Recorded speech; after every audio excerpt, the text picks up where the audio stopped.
Hey YouTube, it's SithLord04, and this is a companion video to my aftermarket N64 controller piece. This is the much sought after Hori Pad Mini. This was only released in Japan approximately 20 or so years ago, and for a very long time, this required giving a lot of sad handies to acquire. Thankfully, the price of some flavors came down, so you only got to give about half a sad handy, and well, that's how I got this bad boy. So now I pose the question, how does this hold up on its own merits after all this time? Let's take a look and find out. The first thing I want to do is put the Hori Pad and Tribute 64 side by side for the sake of curiosity, and immediately, you can see the changes Retrobit did for their take. The Hori Pad is smaller than a Tribute, sports a start button made of rubber as opposed to plastic, and really nestles the D-pad below A and B. The stick is noticeably bigger, taller, and slightly looser with higher quality rubber. L and R are small raised buttons that have a nice mushy feel to them, and both have a dedicated Z button underneath with the same exact shape. The Mini's face buttons feel plucked straight from an original N64 controller, meaning they are very satisfying to press. Holding the Mini ain't bad at all. I really like how everything is within a short distance from each other and the way it sits in my hands. I really noticed the difference in plastic quality compared to other third-party controllers. This feels straight out of the fucking Nintendo factory. I will admit there were a few times when I was first playing with this, a very slight cramp would rear its head depending on how I held it due to its very compact size. But thankfully, it would bugger off quickly, did not stop me from saving Hyrule, and was nothing close to what these two turds produced instantly. In-game, it's fucking smooth. The extra height, size, and slight looseness to the stick makes just enough of a noticeable difference when making small movements in tight spaces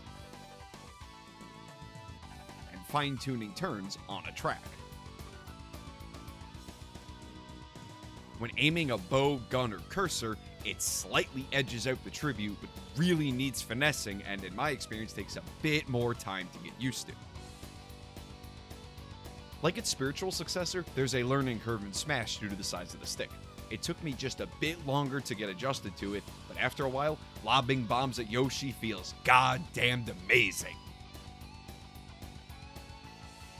Like I expected, there was no jitter when holding the stick at the extreme ends of each direction, but I did notice a small amount that happens when you hold the stick around the in-between spots.